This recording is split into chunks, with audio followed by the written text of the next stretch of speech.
খারাপ হয় এর গান ছাড়ানোর জন্য লোক লেগে যাবে। তাই চলুন মা বৃন্দাবনে একটু যাব। এর একটাই দুর্বলতা আমি দেখে নিয়েছি, কদিন বলেছিলাম আসলে বাচ্চা তো, এর দুর্বলতা হলো নাচতে পারে না। হবে হবে এই এমন নাচবে পরের বছর, তখন বলবে কীর্তন বন্ধ করে শুধু নাচা। তাই চলুন সবাই মিলে একটু বৃন্দাবনে যাব, চলে যাব একটা গান গেয়ে আমি চলে যাব, মঙ্গল হোক বড় হোক। চলো, কজন বৃন্দাবনে গেছেন হাত তুলুন না একবার দেখি।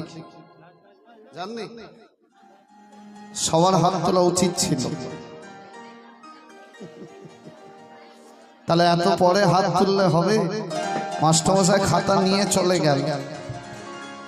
এটাই বৃন্দাবন। তবে যতই বলি এটাই বৃন্দাবন, তবু কিন্তু ওই বৃন্দাবনে